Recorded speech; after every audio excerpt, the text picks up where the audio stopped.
Good morning, everyone. Good morning. Sorry, we had a few little problems right there. Hiccups, thing wasn't wanting to work right. The clicker got it working now. It's being a little stubborn, and I guess we all get that, do that occasionally. But it's good to have everybody with us this morning.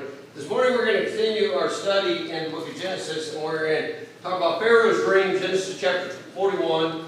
And as we go through our area up here of our study, of our class, just quick drills. We've done this every Sunday. I know we'll keep doing it today. We'll get the point of view a couple more, and then we'll get out of that and go into different things. But name the 4 divisions once again of the New Testament. Someone just knock them out. All right, I heard it all around. All right, good deal. Everyone's got it. Name the father of the 12 tribes. What's his name? Jacob. Jacob. There you go. What was the name of Joseph's mother? Anybody remember that?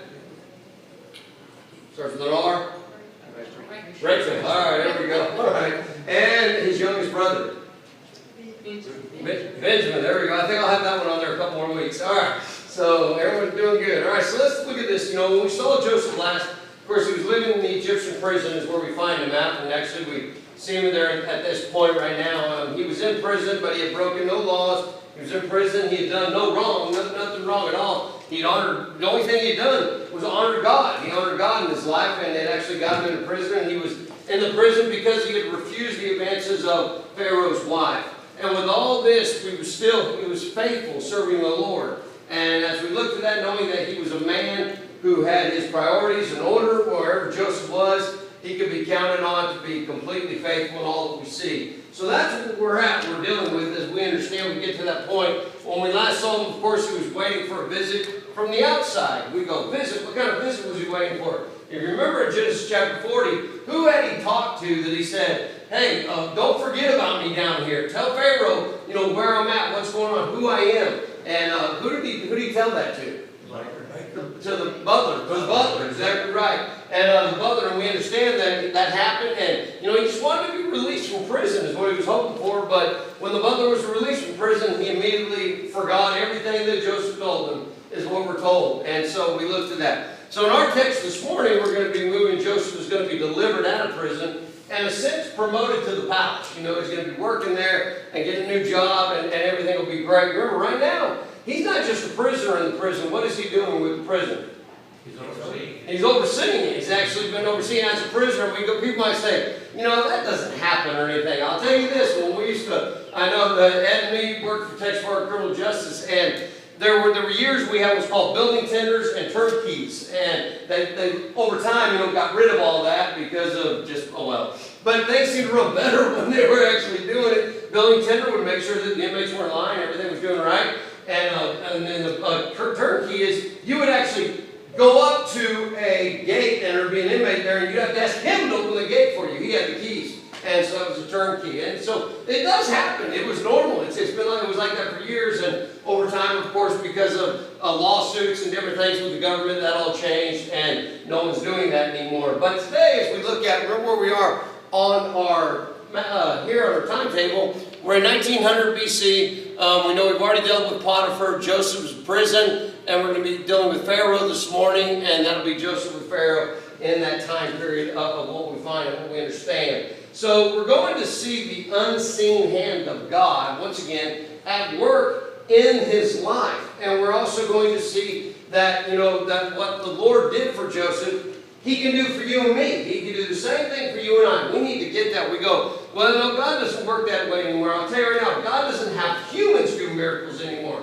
God can still do whatever he wants. And God is, we see the providential work of God and what he's able to do. And, people will say, well, wouldn't we be calling that a miracle? I mean, if you want to call it a miracle, it's not really the sense of that. It is God providing for us.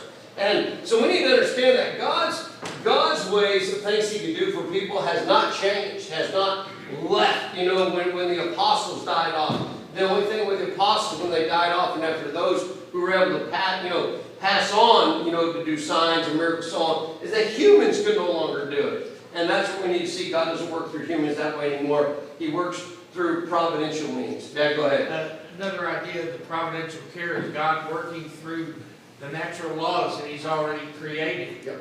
And, he doesn't go out and somebody gets hit by a Mack truck and he raises them up from the dead. That doesn't happen. Right. But maybe he goes in the hospital in a coma for months, but through the doctors that are there, he works in a way with them, and that person slowly gets better again.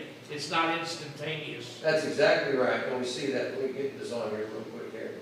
That's exactly right. And that's the thing we need to understand is with Jesus, when Jesus or the apostles did miracles, it was always bam. It was like that right away. And we don't see the same thing with God in that sense. But like I said, and as we just said, don't think that God can't heal people today, or else why would we pray for it? There's the thing. God tells us to pray for each other, does he not? He tells us to pray for those situations, good and bad. And so we see it, and that's all to do with his providence, as we would see that there. Brother Clifford.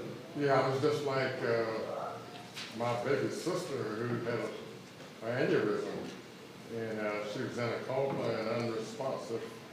And sooner or later, we had to make a decision about when to take her off of life support.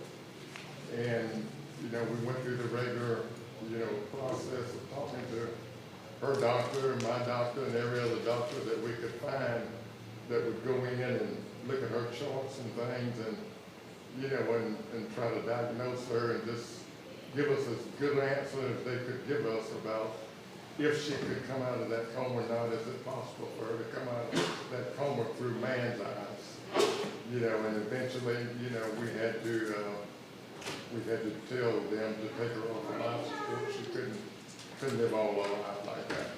So that was a tough decision to make. That's a hard decision when anybody has to do that. You're exactly right. It is difficult. But you didn't lose your faith and still pray. No. And that's the whole point behind it, you know, is that we still pray when we have that. Does that mean God's going to answer our prayers the way we want?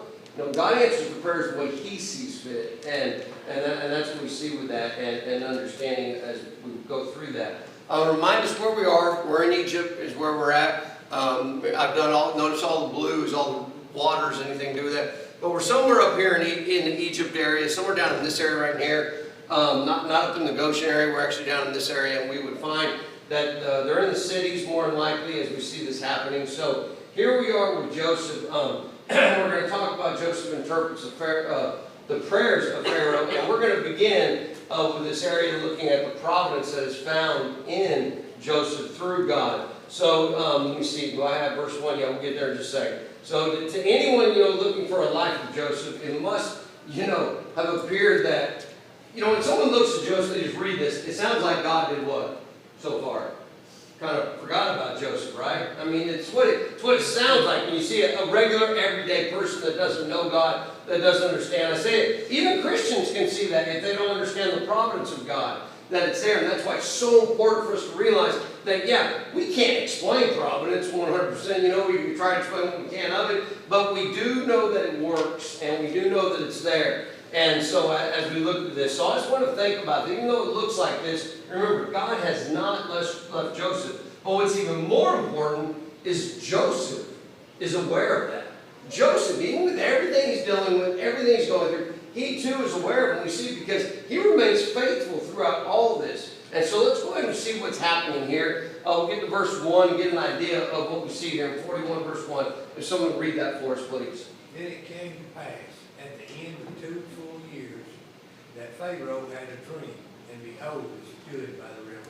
Thank you. So we're not going to get into the dream yet. We will in just a second. But we all know it has to do with fatted calves, you know, skinny calves, you know, and the wheat, you know, the big thick wheat and the one that's not, you know, that look withered and dried out. But here we're told that Joseph has been waiting in prison for 2 full years.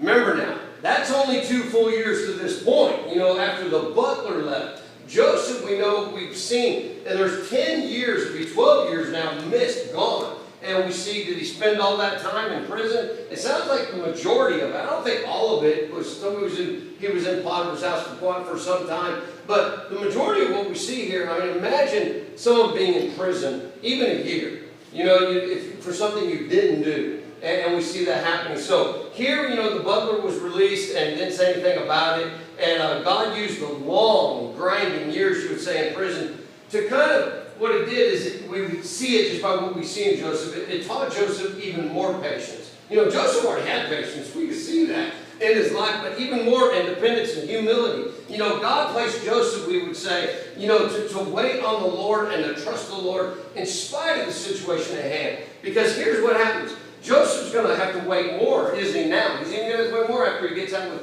Pharaoh and all this happening and taking place. And we need to realize 7 years, we're going to look in a minute about 7 years of good, 7 years of bad. The reason I bring it up now is because we know he's going to go at least another 7 years before he still sees his family. You know, all this time. So you're talking, you know, what, 19, 20 years? I mean, it's a long period of time. And we wonder why they didn't recognize him, you know, and we see that, his growth and what we find there. Dad, go ahead. You got to think about it too. He went in there when he was 17. That's right. A young man, maybe had a thought of a little bit of authority, but here you are now, about, what, 12 years later? Yeah. He's about 29 or 30. He's got more maturity on him. He has grown spiritually because in those 12 years he's grown stronger. So it just keeps going, and we got to keep thinking that he is aging as this process goes. And of course, when he gets to his brothers really don't recognize him because of his age. Yep, that's exactly. And he's taken, I'm sure, a lot of the you know, Egyptian looks, you know, the things they wore, the different things about them and so on. And the only thing that probably would have been different was his color of his hair. And that we see, and maybe his eyes. It just depends on what color his eyes were. But as we see this happening, we know that, God taught Joseph, who said to wait on the Lord, to wait and wait and wait on Him. And we ask ourselves, how many of us here have experienced one of those waiting rooms in your life? I'm not talking about just a doctor's room, I'm talking about just waiting and waiting for something maybe you've asked God about. And I'm talking about a time when the Lord seems to, maybe you think He's forgotten your prayers, a prayer that you prayed a year, 2, 3 years ago, but He hasn't. I'm going to tell you right now, God doesn't forget things like that. He forgets our sins when we ask Him to forgive us because He tells us He does. He makes that choice to do so. But on prayers and so on, God does not forget those. He hears us. He knows they're there. And, I'm talking about times that it seems like your prayers just aren't being answered, but they will be. And we just need to press forward and press on that God will answer those prayers. But once again, He may not answer them the way we want them, but He will answer those prayers and make them over time. So here we get into these providential dreams. That's what we're going to look at. Dreaming God's dream, in a sense, is what Pharaoh was doing. Now remember, Pharaoh, we don't know a lot about this Pharaoh. We do know that most pharaohs in Egypt were very, I don't want to say they were mean or angry, but they did everything for their people only. That's really what they were at. And we're going to see a little bit about this Pharaoh. It's a little more about that because he's actually going to help take care of others, outside of his own people. And as we go through this, but let's go and get into the dream. So remember, he's there by the river, standing by the river. He's in a dream, and this is what happens next. If someone wants to continue reading for us, please. Suddenly there came up out of the river 7 cows, fine looking and fat, and they fed in the meadow. Then behold, 7 other cows came up after them out of the river, ugly and gaunt, and stood by the other cows on the bank of the river. And the ugly and gaunt cows ate up the 7 fine looking and fat cows. So Pharaoh awoke. He slept and dreamed the second time. And suddenly 7 heads of grain come up on one stalk, plump and good. Then behold, 7 thin heads, blighted by the east wind, sprang up after them. And the 7 thin head devoured the 7 plump and full heads. So Pharaoh awoke, and indeed it was a dream. Now it came to pass in the morning that his spirit was troubled, and he sent and called for all the magicians of Egypt and all his wise men. And Pharaoh told them his dreams, but there was no one who could interpret them for Pharaoh. Thank you. So as we look through this area here, notice what he says. And we need to get this. He didn't only call on his magicians. They would be usually the soothsayers, the one that would, do these dreams, read them. But also all of his who? Wise men. All, notice it says all his wise men. Not just some of them. We don't know how many he had. What we consider wise. I'm sure it's not a massive amount. But this dream really, really concerned him. In fact, I want you to notice here what it says he troubled him. The idea is being disturbed or greatly distressed. And usually you have a dream like that, if it distresses you that much, you're not falling back asleep. He fell back asleep after the first one, but then after the second one, what does it say? It said he was up. He was awake and knew something was wrong and called for the people. He called these wise men, as you can see, these magicians. And, they were supposed to be able to communicate with what we would call the Egyptian gods. But the Egyptian gods were silent, meaning that they didn't speak anyways. And, they couldn't. And here's these men. What's interesting, notice, they didn't even attempt to interpret this dream. Didn't even attempt it. Because this dream, the way it was, when you hear this dream, it could have gone so many different ways, what it could have meant, what it was about. And they weren't about to make this mistake. And so these men, hadn't heard from their so-called gods, but I'm also sure that times past, when there were things asked of them, I guarantee you they probably guessed. And there are times when you can hear a dream and try to figure it out. It's like a little, I guess you'd say, a story or I'm trying to think what I'm thinking, like a riddle. And so you figure it out, and they told him, and probably sometimes it came true. Or else, I'm sure, he would no longer been using these guys. He would use something else. However, this time, as we said, they were all silent. And to be a counselor, to be a counselor in those days of Pharaoh without counsel, that was very dangerous. Very dangerous. Because what was we see some leaders when they act this way, when they have these men to read their dreams and different things, and they can't do it or they get it wrong, what do we see happen to them sometimes?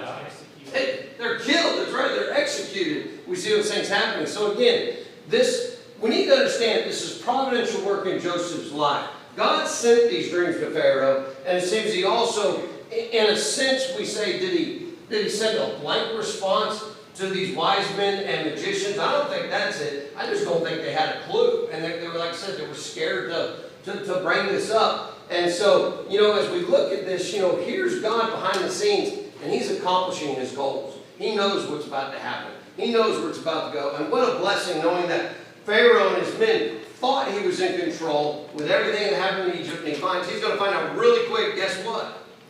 There's only one in control. And that's God in heaven that we're going to look at in just a moment. David, go ahead. I always thought it was interesting, the similarities between this and many years later with King Nebuchadnezzar. Oh, yeah. The same situation. And I don't know if Babylon, had access to Egyptian history. If they did, they didn't learn from it. Yeah. And the Egyptians didn't learn either. Right. When all the plagues happened, they didn't learn from history either. Yeah. That God in heaven is the one really in control, and their gods that their man-made gods were incapable of saving them from the plagues. That's exactly right. Yeah. They couldn't heal or any of that either. That's it. There was nothing they could do then. And that's what it was. It's like each time you got a Pharaoh, it's kind of like the same thing in our own country here. You get a different president, a Democrat or Republican, and it's different. They change. They do the old things their way. And it happens always. And we see the same thing was with the Pharaohs. We always see them going about, we're even told that, they forgot, about Joseph, they forget these things. And it's just because they're thinking about themselves. And so it's important to realize that we find that. Brings us to Proverbs 21. Just come on, Brother Doug, go ahead. Well, this, from what I can see, and what I've actually always thought, this was a different Pharaoh than the one that hanged the chief baker, because the butler is telling him that he restored him to his office and he hanged the other one. So he's telling the Pharaoh what happened to the chief baker. So it looks to me like it's probably a different Pharaoh. Yeah, and there's two ways to that. Some believe that he could be talking to the third person here, talking about that it is a different Pharaoh. And some believe he was reminding him of 2 years ago. Remember when I was locked up and you locked up the baker also? So, but either way, I know what you're getting at, Doug. These Pharaohs they didn't learn. They didn't learn from each other. They just moved on about their own thing, did their own way, and that's what we see. But Proverbs 21, I want us to read this real quick. This one I want you to think about for a moment, about, God was in control of all things, even the heart of the king, the heart of the Pharaoh. So someone go and read this for us, please. The king's heart is in the hand of the Lord. Like the rivers of water, he turns it wherever he wishes. Now think about that. Here's God, he says, I can turn rivers wherever I want, and the writer of Proverbs, we see Solomon is making that very clear, that God can basically do what he wants. And the only thing God says he can't do is what? Sin. Sin, that is right. It's exactly right, which would be lying, anything out there. And he says, that's not who I am. That's who the devil is. And, the devil doesn't have near any kind of power like that God and everything. He can't read the future, but he is wise in a sense as an evilness. We see that. The Bible tells us. But here's the important part. The king's heart is in the hand of the Lord. See, this passage to serve give us so much hope today, to know and realize that our God is sovereign over all things. Just like God was with Joseph's day, God is the same today as we would understand. See, God's sovereign yesterday, today, and forever. Isaiah talks about it a lot. We see Daniel talk about it. Psalm, David talked about it in Psalms. But here's what I want you to look at today's in the New Testament. Look what it says in Ephesians 1, 11, 12. If someone go and read that for us, please. In him also we have obtained an inheritance, being predestined according to the purpose of him who works all things according to that counsel of his will, that he who first trusted in Christ should be to the praise of his glory. Thank you. Now, when we look at this, what we need to understand, when it says predestined, it doesn't mean you and I have been predestined to heaven or hell, or anybody, in that sense. He's talking about the church here, and understanding the church and the people, it says, and an inheritance being predestined, but here it is, according to the purpose of who?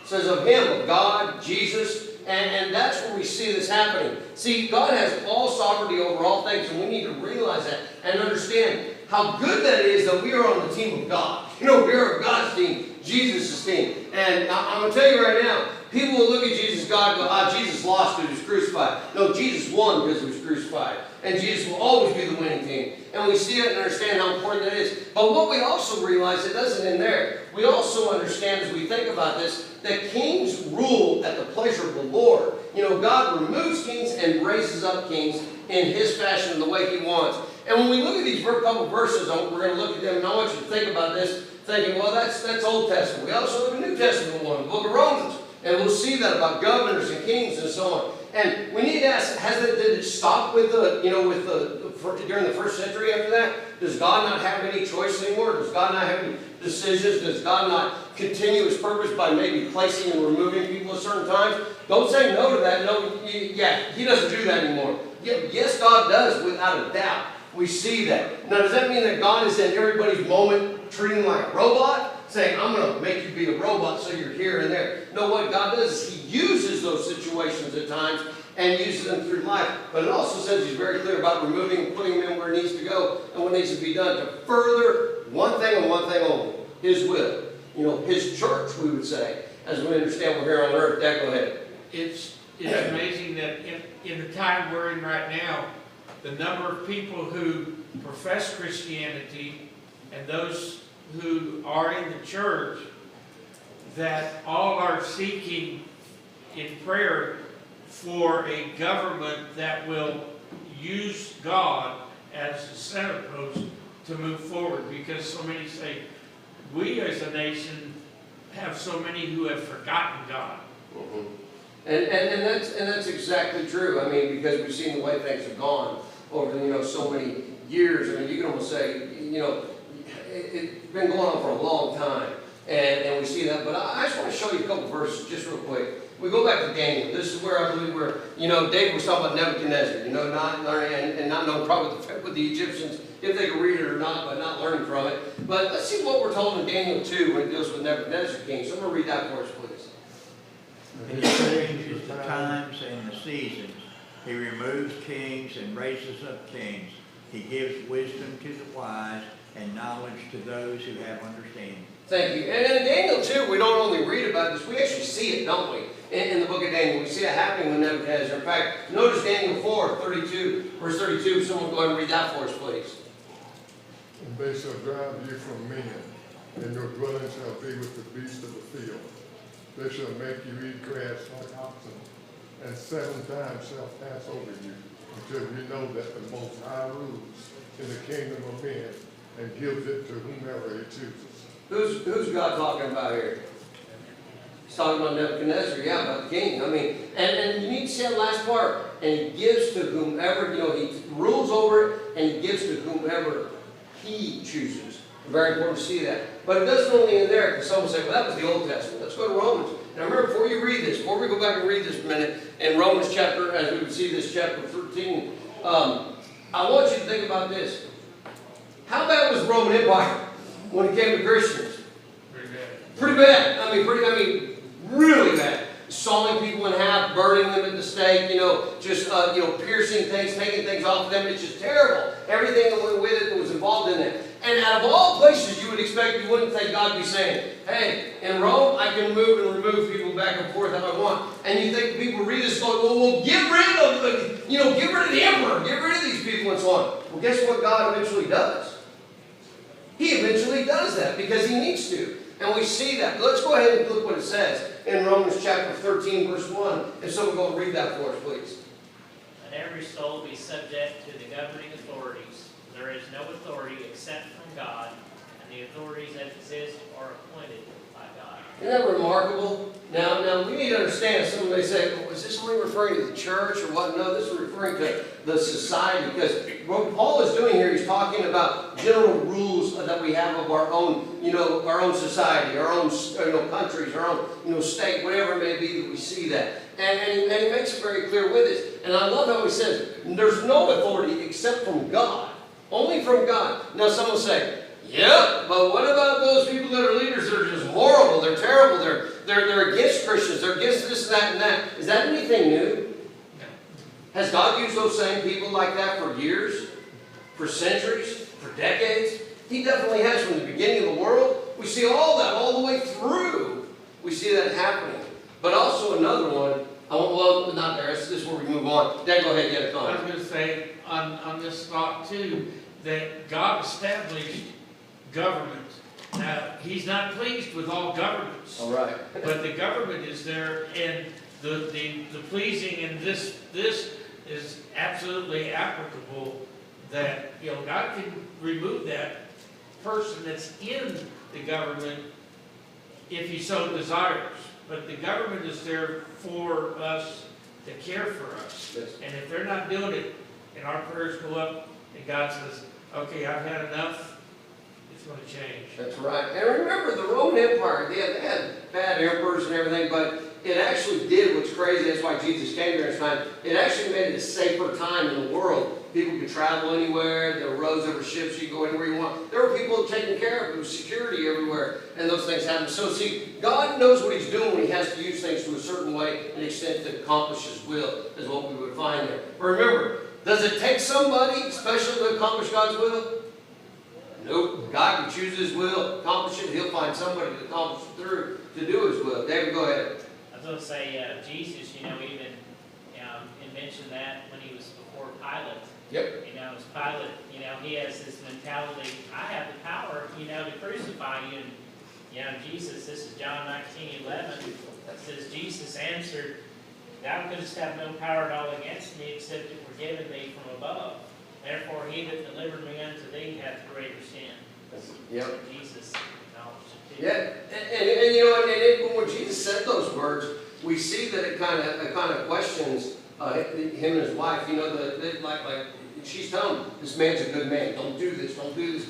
And it's like, oh no, it's okay. But then he starts seeing things and hearing things, and he questions it himself. But that's exactly right. And so we see that. So let's go a little further. Appreciate that. Genesis 41. 9 through 14, because of time, I'll go ahead and read this. And this is where things start working forward when the chief butler comes in. The chief butler spoke to Pharaoh, saying, I remember my faults this day, when Pharaoh was angry with his servants and put me in custody in the house of the captain of the guard, both me and the chief baker. We each had a dream in one night, he and I. Each of us dreamed according to the interpretation of his own dream. Now there was a young Hebrew man with us, there a servant of the captain of the guard, and we told him, and he interpreted our dreams for us. To each man he interpreted according to his own dream. And it came to pass, just as he interpreted for us. So it happened. He restored me to my office, and he hanged me. And so when we get to this point here, verse 14. The Pharaoh sent and called Joseph, and they brought him quickly out of the dungeon. And he shaved, changed his clothing, and came to Pharaoh.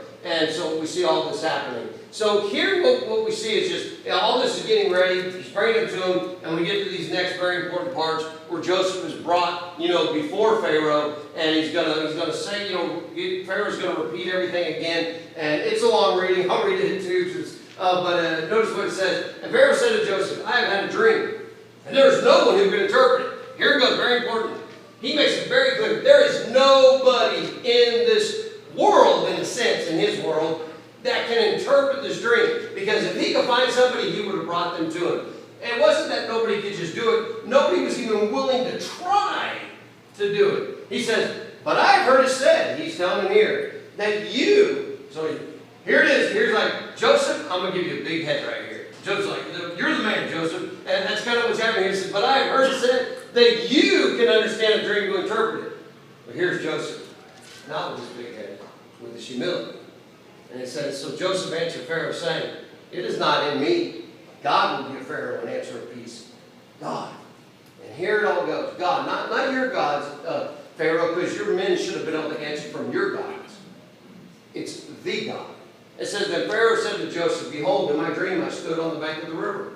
Suddenly 7 cows came up from the river, and looking at the fat and the fen in the meadow. Then behold, 7 other cows came up after them, poor, very ugly and gaunt, such ugliness as I've never seen in the land of Egypt. And the gaunt and the ugly cows ate up the first 7 of the fat cows. When they had eaten them up, no one would have known that they had eaten them, for they were just as ugly as it had in the beginning. So I awoke. Then he goes on to the next part. I saw in my dream, and suddenly 7 heads came up from one stalk, full and good. Then behold, 7 heads, withered, thin, and blighted by the east wind, sprang up after them. And the thin heads devoured the 7 good heads. So I told this to the magicians, but there was no one who could explain it to me.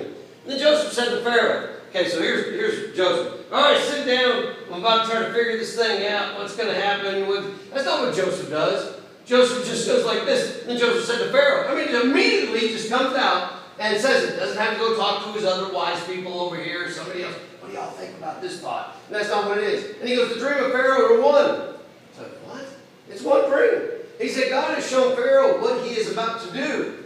The 7 good cows are 7 years, and the 7 good heads are 7 years, and the dreams are one. And the 7 thin and ugly cows which came up after the 7, them are 7 years. And the 7 empty heads blinded by the east wind are 7 years of famine. This is the thing which I've spoken to Pharaoh. God has shown Pharaoh what he is about to do. Indeed, 7 years of great plenty will come throughout all the land of Egypt. But after the 7 years of famine will arise, and all the plenty will be forgotten in the land of Egypt. And the famine will depart, deplete the land. So the plenty will not be known in the land because of the famine following, for it will be very, notice what he says, very severe. In fact, it's so severe, remember where it reaches to? All the way down to Judah. Way down there. It says, not down, up over to Judah. And the dream was repeated to Pharaoh twice, because the thing is established by God, and God will surely bring it to pass. So Joseph stands before Pharaoh, goes through all this interpretation. But before he does, Joseph, as we said, displays his humility, showing who God is and how important God is. Even after that, all that he'd been through, notice, even after everything Joseph's been through, Joseph is not bitter. He's not bitter. He's not like, God made me put this in my head, but let me tell you what I think. That's not what he did. Joseph is not, we don't see Joseph being upset about the delays and the problems he's had to face as a slave and as a prisoner. He immediately sees the providence of God at work in this moment. And I'm sure Joseph knows and realizes that, wow, I'm out of prison, I'm probably not going back because of what God's doing, especially what's about to happen next. So we see this, when life gets complicated for us, don't give up on God. Don't give up on God, because God will not give up on you. And that's what we find with it. Which here, I want you to think about this. If we could ever grasp this truth right here, if we could ever grasp this truth right here, things will always be better in our life as a Christian no matter what's going on. Notice what it says. Someone read that. Psalm 37:23, please. The steps of a good man are ordered by the Lord, and he is guiding him in his way. Think about that.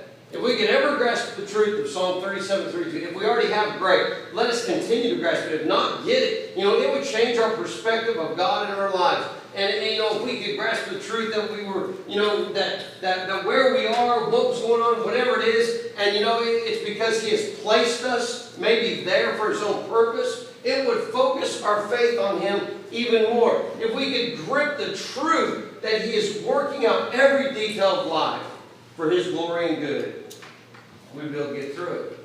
In fact, Romans 8, very clear, 28, where it knows this, all things work together for good. And why? Because it's through God that we do with Him. 2 Corinthians, we're almost out of time, 4:17 through 18, makes it very clear. Someone go ahead and read that for us, please. For our light affliction, which is but for a moment, is working for us a far more exceeding and eternal weight of glory, while we do not look at the things which are seen, but at the things which are not seen. For the things which are seen are temporary, but the things which are not seen are eternal. Thank you. So, it would make prison, as Joseph's going through, or the waiting rooms of life that we go through, more bearable when we think about it this way. We need to realize we need to always be in the business, be in the life of course, of magnifying God in all ways. Which brings us to the last part of Joseph here. Joseph's plan. And here it is. In a sense, God is saying, I have a plan. Do you trust me? Here it goes. And let's go ahead and read what he says here. He says, now therefore. So I want you to get this. So he just told him about the dreams, but we haven't passed the word. And Joseph doesn't stop.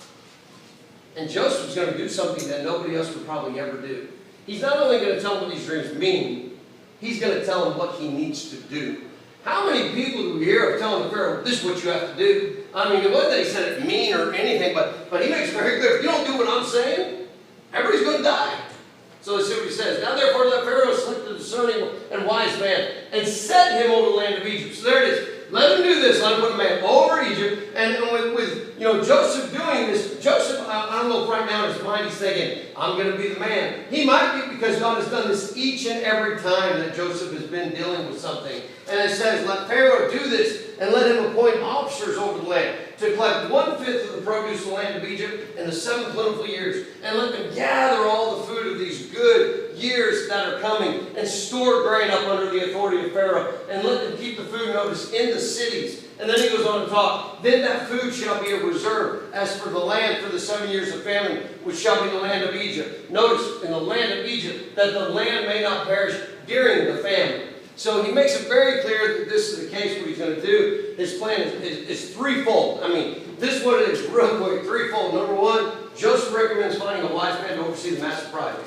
Who's the best man for the job? Joseph. Joseph, because he's being, basically, Joseph is doing what who says? God. He's doing everything God says. Second thing that he made very clear was that Joseph recommends collecting 20%, that'd be 1/5, of the food during the plentiful 7 years. Collect it all, put it away. Don't touch it. Leave it alone for 7 years. And then finally, the third, storing up the food and using it for all the people during the famine. And we actually see it not only being for just the people of Egypt, other people throughout the world, Mediterranean world, come there to buy from them and to have this grain. So he's not only, saving, Pharaoh and all of his people, he's also making them what? Making them richer. I mean, in a sense, when you really see it, it's not that that was God's plans for that, as we would find, but I really want you to think it's amazing to watch how God accomplishes his purpose with people we would never expect him to use to accomplish. I mean, Moses. We look at Moses. Moses said he couldn't even talk. I mean, he seemed like a scared man, after all those years. He used Moses, he used David, he used Gideon, Saul of Tarsus. But God would have chosen people like you and me to serve him in these days. Regular, everyday people. It's just people that have faith in God, which we look at this last verse here. And it says, someone read that, 1 Corinthians 1:26-29, please. For you see your calling, brother, but not many wise according to the flesh, not many mighty, not many noble are called. But God has chosen the foolish things of the world to put to shame the wise. And God has chosen the weak things of the world to put to shame the things which are mighty. And the base things of the world and the things which are despised, God has chosen. And the things which are not, to bring to nothing the things that are, that no flesh should glory in his presence. Thank you. So as we see this, God does things what the normal everyday person wouldn't expect him to do. Or that they would say they would call you a what? Fool.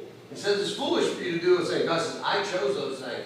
I can use them. And they're not foolish in God, in what you would say, maybe things of the world, sin, evil that's out there. Not that they don't know about it, but they don't want anything to do with it. And we need to realize people are going to call us foolish when we decide to follow God in all that we have. I remember when I left the prison system, told the warden I was leaving. I was a lieutenant, third shift. I was basically warden at night, had 32 officers, 502 inmates. And I told him, I said, look, I'm leaving to preach. I'm going to preacher school. And he said, I don't think that's a good idea. And I said, why is that? He said, because in 4 years, you'll be a warden. You'll have your own farm, your own unit. And I was like, no, that's not what God has planned for me. And he said, I think it's kind of a foolish thing to think about it that way. And there it was. There it was. 1 Corinthians 1:26-29. So clear. In 25 years of preaching now, I'm glad I made that choice and that decision.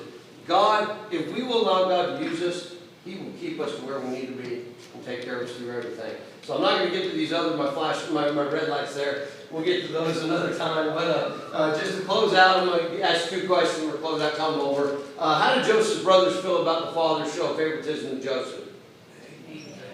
They hated him, exactly right. And then, what did the brothers do when they saw Joseph approaching them in Dothan? What did they want to do? They They plotted to kill him, conspired to kill him. The brothers decided to sell Joseph to who?